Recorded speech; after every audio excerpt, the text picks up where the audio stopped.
नमस्कार, आप देख रहे हैं डीडी न्यूज में हूं आपके साथ भावना नैयर। देश और दुनिया की बड़ी और अहम खबरों को लेकर हम हाजिर हैं। शुरुआत कर लेते हैं बुलेटिन के इस वक्त की अहम सुर्खियों के साथ। उत्तर प्रदेश में भाजपा चुनावी तैयारियों को धार देने में जुटी। भाजपा अध्यक्ष नितिन नवीन की लखनऊ में सहयोगी दलों के नेताओं के साथ बैठक।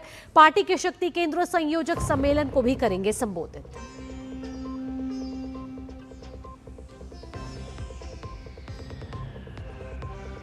विवादित वीडियो मामले को लेकर पंजाब सीएम भगवंत मान की मुश्किलें बढ़ी। मान के विरोध में स्वर्ण मंदिर में पंथक बैठक।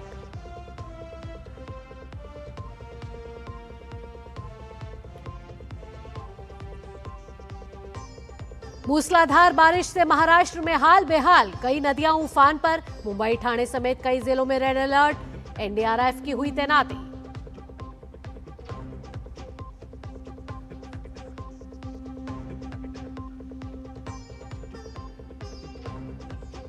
और फीफा विश्व कप के अंतिम 16 में मोरक्को की शानदार जीत। कनाडा को 3-0 से हराकर क्वार्टर फाइनल में बनाई जगह। वहीं फ्रांस ने पैराग्वे को मात देकर अंतिम 8 में किया प्रवेश।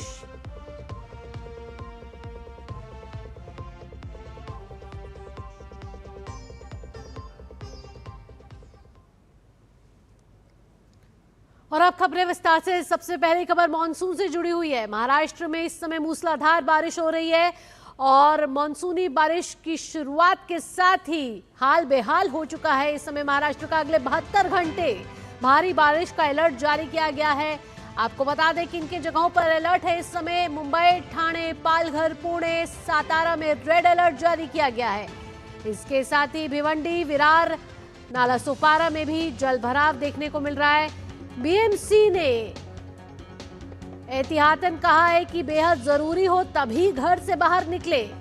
यानी बीएमसी की सलाह आ रही है और कई नदियां इस समय उफान पर हैं। बाढ़ का खतरा मंडरा रहा है।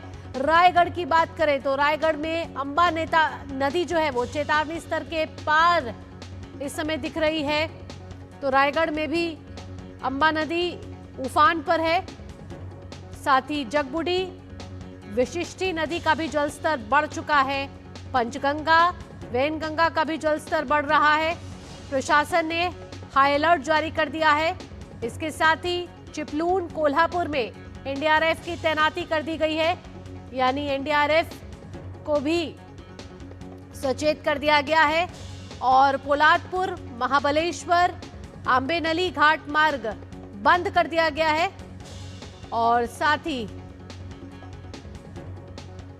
तो महाराष्ट्र में इस समय अलर्ट और गोसीगुर्द बांध में 33 गेट जो है वो खोल दिए गए हैं। तो महाराष्ट्र में इस समय बारिश से हाल बेहाल है। और मुंबई में तेज बरसात के साथ तेज हवाएं भी चल रही हैं। शहर में बारिश के कारण कहा जा रहा है कि विजिबिलिटी बहुत कम है। अगले 72 घंटे बारिश का अलर्ट जारी किया गया है। कई जगहों पर पेड़ गिरने की भी घटनाएं सामने आई हैं। तस्वीरों के जरिए आप देख सकते हैं कि कई गाड़ियों पर तेज हवाओं के कारण और तेज बारिश के कारण पेड़ गिर गए हैं। विजिबिलिटी भी कम बताई जा रही है। जलभराव की कई जगहों पर समस्या सामने आ रही है। ट्रैफिक जाम की समस्या सामने आ रही है। बीएमसीए ने भी एहतियातन कहा है कि अगर जरूरी ना हो तो घर से बाहर ना निकले। और ऐसे में शहर के लोगों को काफी दिक्कतों का सामना भी करना पड़ रहा है। और कहा यह भी जा रहा है कि समुद्र में ऊंची लहरें उठनी भी शुरू हो गई हैं। कई ऊंची ऊंची इमारत इस समय धुंध की चादर में लिपटी हुई दिखाई दे रही है। ये देखिए जलभराव की स्थिति। कई जगहों पर ये जलभराव की स्थिति देखने को मिल रही है। गाड़ियां के टायर आधे डूब चुके हैं। ऐसे में नगर निगम ने अपील की है कि बहुत आवश्यक हो तो ही घर से बाहर निकले, अन्यथा अपने और अपने परिवार की सुरक्षा को देखते हुए ना निकलने की सलाह यहां दी गई है। आईएमडी ने आज कई जगहों के लिए रेड अलर्ट जारी किया है। साथ ही बीएमसी ने मुंबई में आज भारी बारिश की चेतावनी भी जारी की गई है। समुद्र में हाई टाइड का अलर्ट भी जारी किया गया है। और उत्तरी कोंकण के जिलों में कुछ जगहों पे भारी से बहुत भारी बारिश और कुछ अलग अलग इलाकों में बहुत ज्यादा बारिश होने की संभावना जताई जा रही है। वहीं दक्षिणी मध्य महाराष्ट्र के घाट इलाकों में भी भारी से बहुत भारी बारिश और कुछ अलग अलग जगहों पे बहुत ज्यादा बारिश होने की संभावना जताई जा रही है। भिवंडी, विरार, नालासोपारा में जलभराव की स्थिति। कई क्षेत्रों में इस समय मूसलाधार बारिश से जनजीवन प्रभावित हुआ है। राज्य के मराठवाड़ा के जिलों में अलग अलग जगहों पर बिजली कड़कने और तेज हवाओं के साथ आंधी तूफान और बारिश होने की संभावना भी जताई जा रही है।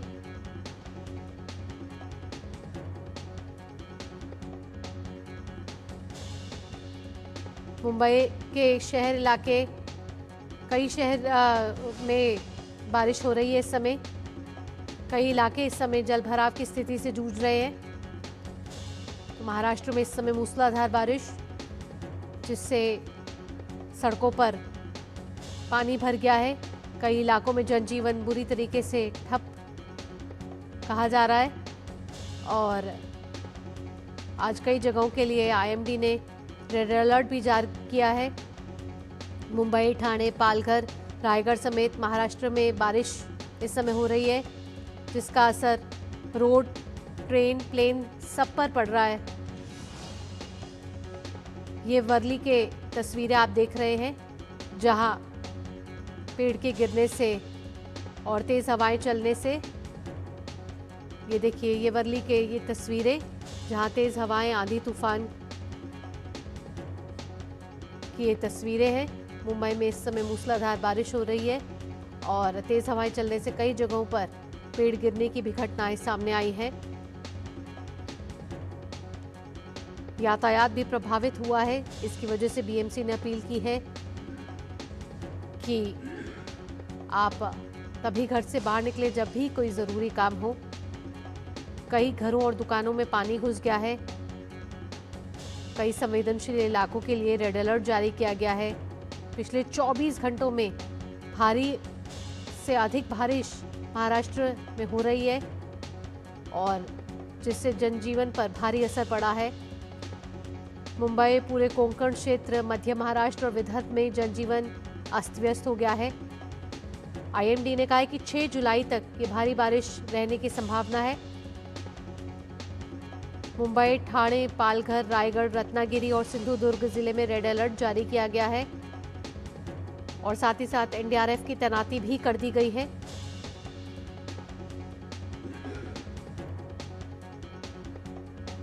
और भारी बाढ़ के कारण जो अंधेरी सबवे है उसको अस्थायी रूप से बंद कर दिया गया है। वहीं पूर्वी और पश्चिमी उपनगरों को जोड़ने वाले यातायात को वैकल्पिक मार्गों के जरिए मोड़ा गया है। और इस समय हमारे संवाददाता हमारे साथ जुड़ रहे हैं मुंबई से शिशिर शेलार। शिशिर, अगर इस समय महाराष्ट्र की बात करें, खासकर मध्य महाराष्ट्र की बात करें, कोंकण की बात करें, विदर्भ की बात करें, पिछले 24 घंटे में मूसलाधार बारिश हो रही है। आईएमडी ने क्या अलर्ट जारी किया है, किन किन जगहों के लिए रेड अलर्ट जारी किया गया है? और अगर स्कूल ऑफिस की बात करें तो क्या वे अभी खुले हुए हैं? क्योंकि आज रविवार का भी दिन है। ये तो है कि आज कई जगह बंद होंगी, लेकिन जनजीवन बहुत अस्त व्यस्त नजर आ रहा है।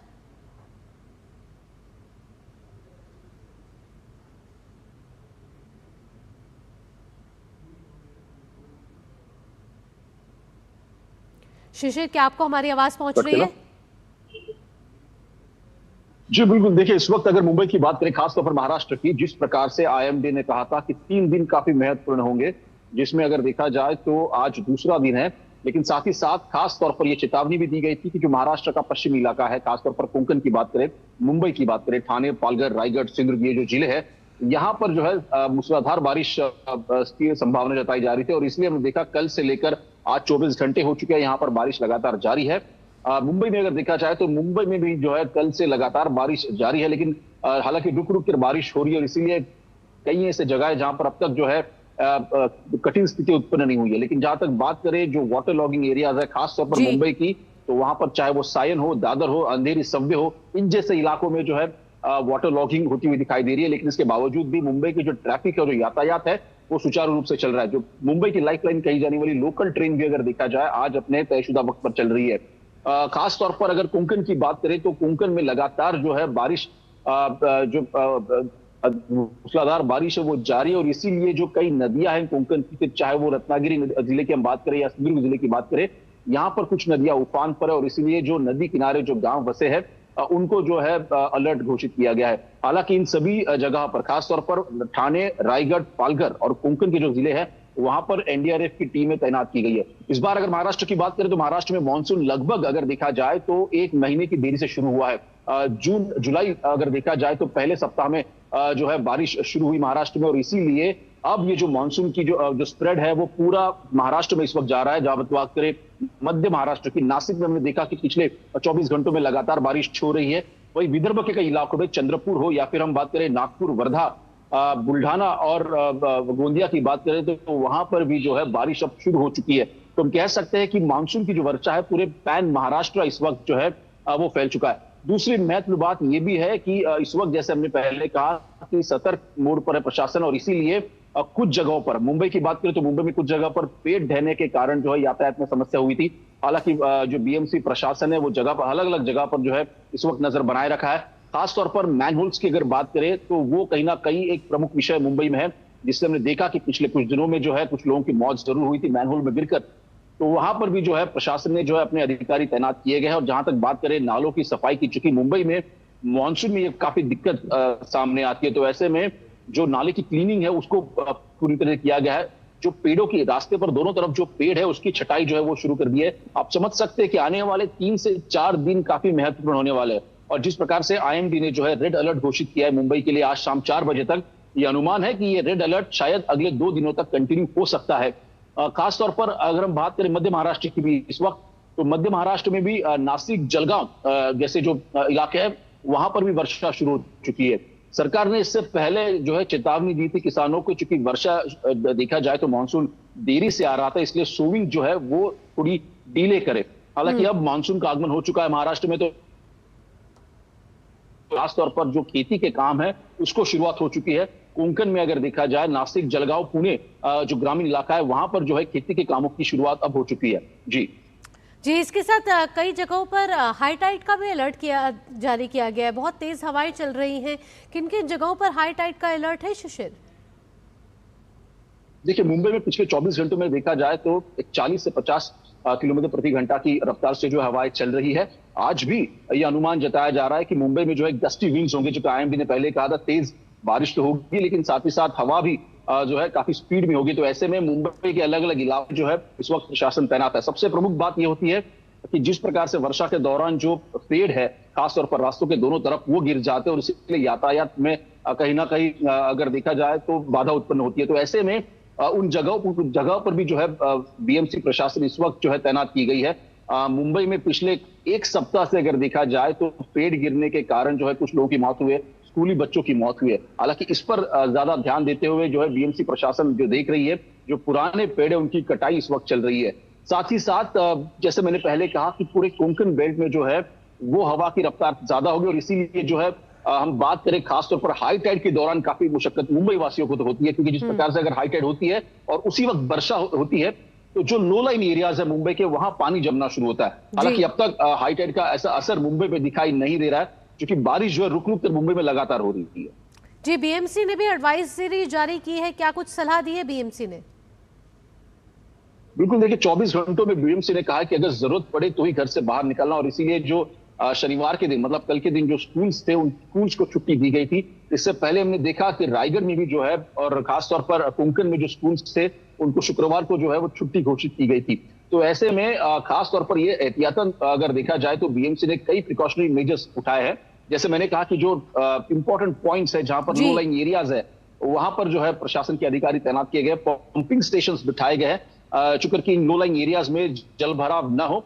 साथ ही साथ जैसे मैंने पहले कहा कि पेड़ों की कटाई वहां पे की जा रही है जहां पर जो इस प्रकार के जो एरियाज है जहां पर 3 से 4 दिन महाराष्ट्र के लिए कहीं ना कहीं बारिश के लिहाज से भारी रह सकते हैं। इस समय तमाम तरीके के अलर्ट जारी किए जा रहे हैं और प्रशासनिक तैयारियां भी यहाँ की जा रही है। शिशिर, तमाम जानकारियों के साथ यहाँ आपका बहुत बहुत धन्यवाद। बुलेटिन में वक्त हो चला है एक छोटे से ब्रेक का, लेकिन ब्रेक के बाद जब लौटेंगे तो उत्तर प्रदेश विधानसभा चुनाव 2027 के लिए बीजेपी किस तैयारियों के साथ आगे बढ़ रही है बताएंगे आपको इस ब्रेक के बाद।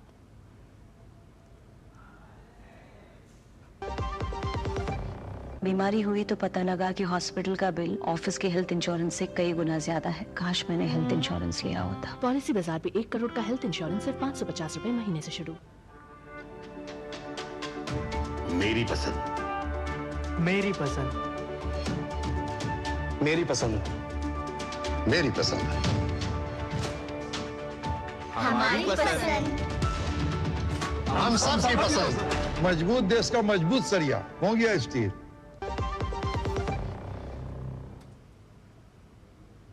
ब्रेक के बाद आपका स्वागत है। भाजपा के राष्ट्रीय अध्यक्ष नितिन नवीन की अध्यक्षता में आज लखनऊ में एनडीए के सहयोगी दलों की महत्वपूर्ण बैठक हुई। इस बैठक में आगामी राजनीतिक रणनीति और संगठनात्मक समन्वय पर विचार विमर्श किया गया। बैठक में एनडीए के कई प्रमुख सहयोगी दलों के नेता शामिल हुए। उत्तर प्रदेश सरकार के मंत्री ओम प्रकाश राजभर और संजय निषाद बैठक में शामिल होने के लिए पहुंचे। वहीं मंत्री आशीष पटेल ने भी बैठक में हिस्सा लिया। राष्ट्रीय लोकदल की ओर से वरिष्ठ नेता त्रिलोक त्यागी भी पहुंचे। बैठक में एनडीए के भीतर तालमेल, आगामी चुनावी रणनीति और संगठन विस्तार को लेकर चर्चा हुई। साथ ही केंद्र और राज्य सरकार की योजनाओं को जनता तक प्रभावी तरीके से पहुंचाने पर भी जोर दिया गया। इससे पहले आज भाजपा राष्ट्रीय अध्यक्ष नितिन नवीन ने बीजेपी यूपी के पूर्व प्रदेश अध्यक्षों के साथ बैठक की। इस दौरान उन्होंने यूपी बीजेपी पूर्व प्रदेश अध्यक्षों के साथ चाय पर चर्चा की। बैठक में डिप्टी सीएम केशव प्रसाद मौर्य के साथ ही स्वतंत्र देव सिंह, महेंद्र नाथ पांडे भी मौजूद थे। इस दौरान नितिन नवीन ने लक्ष्मीकांत वाजपेयी, भूपेंद्र चौधरी के साथ चाय पर संवाद किया और पार्टी की रणनीति पर चर्चा की।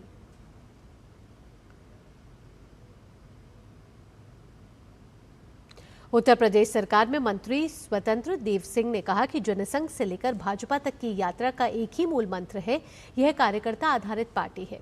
उन्होंने बताया कि ये बैठक में केंद्र और राज्य सरकार की योजनाओं को जन जन तक पहुंचाने का मंत्र दिया गया। जनसंघ से लेकर भारतीय जनता पार्टी तक यात्रा एक ही मूल मंत्र है।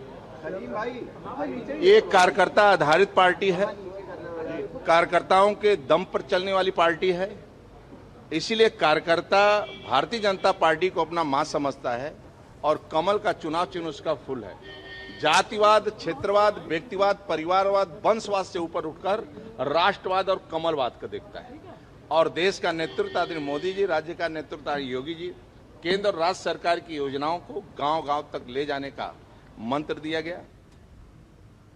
बुलेटिन में आगे बढ़ते केंद्रीय ग्रामीण विकास एवं कृषि मंत्री शिवराज सिंह चौहान ने वीडियो कॉन्फ्रेंसिंग के माध्यम से सभी राज्यों के साथ संवाद किया और विकसित भारत जी राम जी योजना के अंतर्गत पहली मदर सैंक्शन किश्त के रूप में 25,863 करोड़ रुपए जारी किए। इस अवसर पर केंद्रीय मंत्री ने कहा कि प्रधानमंत्री नरेंद्र मोदी का संकल्प विकसित भारत के निर्माण का है और उसी संकल्प को धरातल पर उतारने के लिए यह योजना लागू की गई है। उन्होंने कहा कि एनडीए सरकार की प्राथमिकता है कि देश के हर जरूरतमंद मजदूर को सम्मानजनक रोजगार मिले और समय पर उसकी मजदूरी का भुगतान सुनिश्चित किया जाए। उन्होंने सभी राज्यों का आभार व्यक्त करते हुए कहा कि सभी के सहयोग और परिश्रम से योजना को पहले ही दिन सफलतापूर्वक लागू कर दिया गया, जो एक बड़ी उपलब्धि है। केंद्रीय कृषि मंत्री शिवराज सिंह चौहान ने कहा कि पूर्व की व्यवस्था में जो कमियां सामने आई थी, उन्हें नई योजना में दूर करने का प्रयास किया गया है। अब पारदर्शिता को सर्वोच्च प्राथमिकता दी गई है, जिसके लिए डिजिटल प्रेजेंस, जियो टैगिंग, समयबद्ध मॉनिटरिंग और तकनीक आधारित निगरानी व्यवस्था लागू की जा रही है, ताकि कार्यों की गुणवत्ता और जवाबदेही सुनिश्चित हो सके। केंद्रीय मंत्री ने यह स्पष्ट किया कि इस योजना के अंतर्गत किसी भी श्रमिक को 300 रुपए प्रतिदिन से कम मजदूरी नहीं मिलेगी। उन्होंने कहा कि आज जारी की गई मदर सैंक्शन की राशि से देश भर में रोजगार के नए अवसर सृजित होंगे, श्रमिक भाई बहनों को व्यापक स्तर पर काम मिलेगा और गांव में विकास कार्य को गति मिलेगी।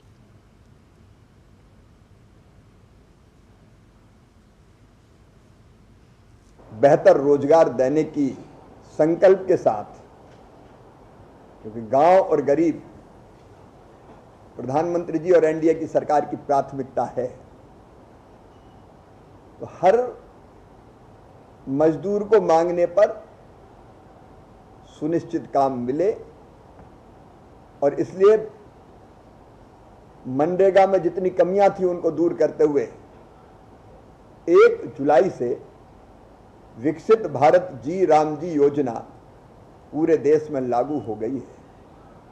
आज हमने मजदूर भाई और बहनों को मजदूरी देने के लिए भारत सरकार की ओर से 25,863 करोड़ रुपए की मदर सैंक्शन राज्यों को जारी की है।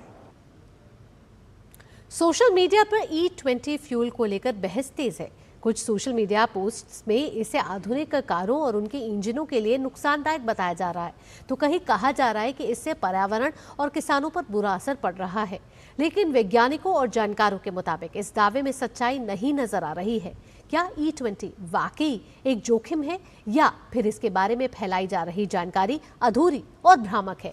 देखिए एथेनॉल मिश्रित पेट्रोल से जुड़ी तमाम भ्रामक जानकारियों की गहन पड़ताल करती हमारी ये खास रिपोर्ट। एथेनॉल ब्लेंडिंग को लेकर सोशल मीडिया से लेकर अन्य प्लेटफॉर्म्स पर तरह तरह की भ्रामक बातें हो रही हैं। इंटरनेट पर गाड़ियों के खराब होने और इंजन में पानी आने की बात कही जा रही है, तो कहीं पर्यावरण को लेकर लगातार भ्रामक जानकारियां फैलाई जा रही हैं। लेकिन रील और फॉरवर्डेड मैसेज के इस दौर में सच कहीं पीछे छूट गया है। सबसे पहला सवाल और बड़ा भ्रम तो ये है कि क्या E20 फ्यूल से इंजन खराब हो जाएगा और कार की वारंटी और इंश्योरेंस खत्म हो जाएगा? तो सच ये है कि यह दावा पूरी तरह से गलत है। सरकार और देश की सबसे बड़ी टेस्टिंग एजेंसी ARAI ने बिल्कुल साफ किया है कि कारों पर 40,000 किलोमीटर और टू व्हीलर्स पर 20,000 किलोमीटर के कड़े ट्रायल के बाद ही इसे मंजूरी दी गई है। मेटल या प्लास्टिक कंपोनेंट्स पर इससे कोई भी बुरा असर नहीं पाया गया है। और रही बात वारंटी और इंश्योरेंस रद्द होने की, तो ऑटोमोबाइल इंडस्ट्री और इंश्योरेंस कंपनियों ने साफ किया है कि E20 फ्यूल इस्तेमाल करने पर गाड़ी की वारंटी और इंश्योरेंस पर कोई आंच नहीं आएगी। वहीं फ्यूल टैंक में पानी आने की अफवाह पर पेट्रोलियम मंत्रालय ने स्पष्ट किया है कि गाड़ियों और पेट्रोल पंपों के अंडरग्राउंड टैंकों में पानी को रोकने के लिए एडवांस सेफ्टी गियर और सिलिका जेल ट्रैप लगे होते हैं। यानी एथेनॉल मिश्रित पेट्रोल से इंजन पूरी तरह सुरक्षित है। अब आते हैं दूसरे बड़े भ्रम पर, जिसमें कहा जा रहा है कि 1 लीटर एथेनॉल बनाने में 10,000 लीटर पानी खर्च होता है। यह दावा भी पूरी तरह से आधारहीन और गलत है।